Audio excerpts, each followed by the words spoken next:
talking to Stephen and Evan Strong about their new book, Between a Rock and a Hard Place. Their webpage is forgottenorigin.com.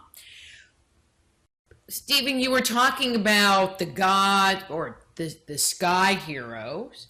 I like that.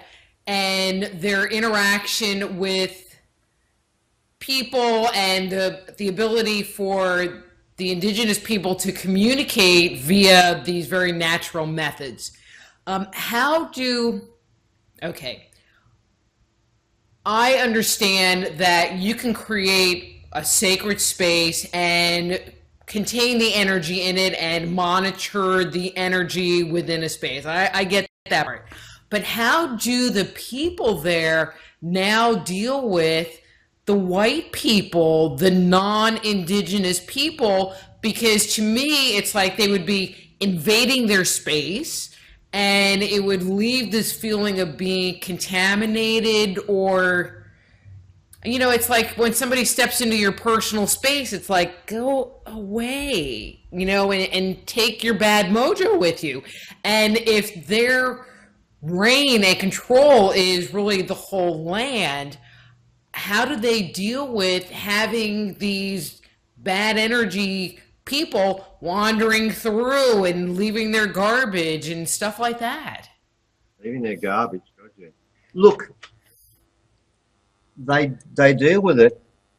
So the original people, we've been lucky because a lot of other people have been invaded. The indigenous people fight back and cause lots of grief in the country because of the unrest and anger. They never did that, did they? No. They never did that. In fact, I've got to be honest, they believed, and I've been told this by quite a few, they knew we were coming. They looked upon this, and this is what I've been told by quite a few elders, they were living in paradise. The Garden of Eden is a story about people who were naked and not ashamed, and they don't farm, because Cain and Abel farmed the land and caged animals, and they got banished out. Well, this is a country where nobody farmed the animals, no one farmed the land, and everyone was naked. It was the Garden of Eden. And here's the deal. I was told 10 generations. There would be 10 generations where they'd lose the land. They knew this. They sort of knew in advance because there's prophecies in this place too that are a little bit different than others. They knew they were coming. And I've asked many of them, what are you going to do? And they said, we just put up with it. We have to do our karma now. We've got to go through some suffering. We've got to be put through the ringer to an extent like everyone else. This was the last country. Remember, this is the last country to be taken because it held on to the old ways for the longest. The second last country to be taken, and don't dismiss America because there are so many links between Australia and America. I believe the Amerindian people are the ones who have also held the same tradition the strongest. Okay, and there are others in other places, but they knew they were coming. They knew that the whites were coming. And you've got to remember, I was given ceremony, and at that stage I had not made it clear and hadn't gone to the trouble to do the DNA testing. I knew it was original, but I never told them that. I was given ceremony as a white fella.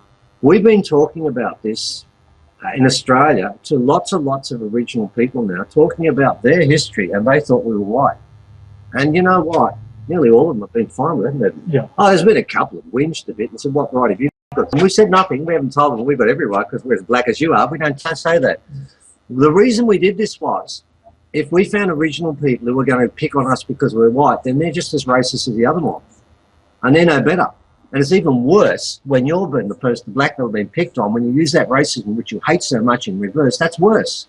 You're actually using a bad thing that you know is bad and then using it anyway. So we didn't mind that. And to be very honest, I've been to incredibly sacred places that very few blackfellas have been to, and they thought we were white.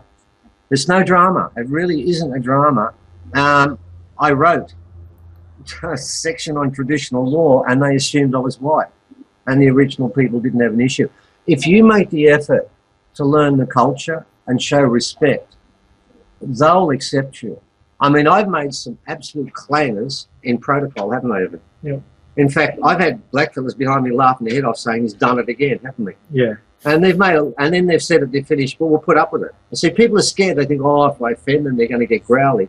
If you offend them, but your intentions are good, you can do what you want. And I've basically broken every protocol rule there is in front of very important elders. And they'll say something to me and then laugh and say, we're going to put up with it. So the rule is this. If you've got good intentions, they don't care what colour you are. They really don't.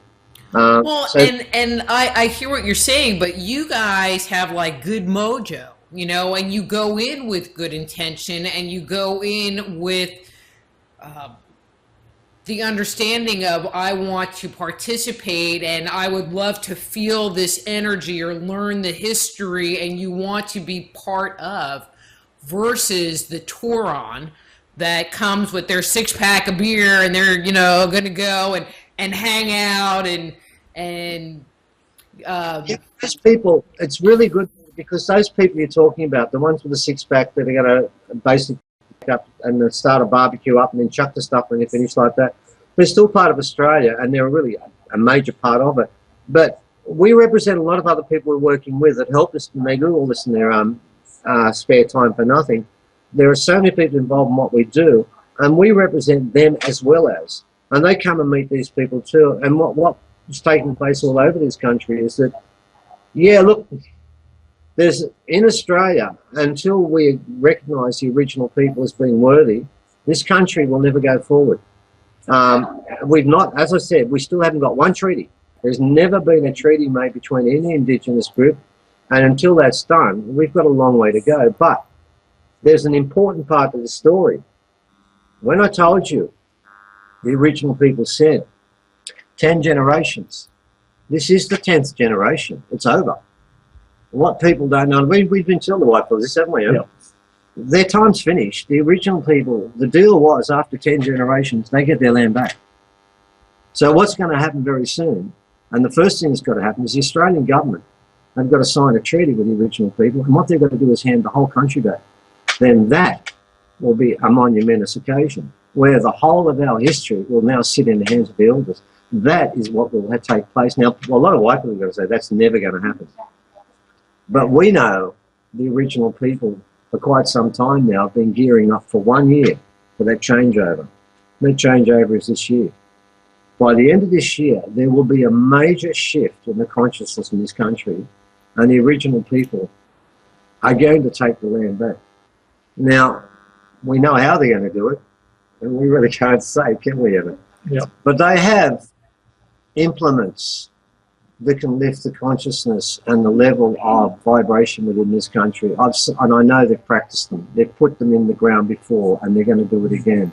We have rocks that are part of that story, the Star Rocks collection that the elders know about. They're going to be used this year, and they're going to be put back into the land, and the land will always take over. So they're not that angry, because they're going to get this place back through spiritual means. Remember, these are the spiritual minds that kept this way, and the American Amerindian people very close too. But once they're kept that way, we think that our customized cars and all the planes and all the things we've got are going to stay forever. They're not. They've fallen out of the ground before, and they're going to fall again. And they believe this year, not 2012, that's just a turning point, but this year, don't know about other places, they're not talking about that. This year, things will change. So with that in mind, with the keepers the old way, knowing that, why get angry? Why get angry? Why get annoyed? Because we were going to come. They knew we were going to come. Remember, they knew what was going on the rest of it. They knew that all this farming and all these cities were built up everywhere, and they retreated, but they knew they couldn't retreat forever. You can't run and hide. Humanity is one civilization, and it was before, and it will be again. So they're basically custodians of that, as are other indigenous people around the world. And there are people in America that know this story as well as we do, and better. So yeah, it's taking place. So they don't give up, they don't despair, and they've had 200 years. The original people are the most incarcerated indigenous people on the planet. Believe me, we have the lowest life expectancy for indigenous people in any first world country. At the moment, it's dropping, and it's below 50. And it's getting lower all the time. Oh no, they're dying en masse.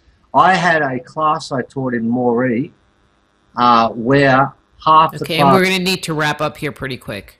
Sorry. But go ahead, tell the story real quick. Yeah, I've got a class in Moree 10 years ago and had studies.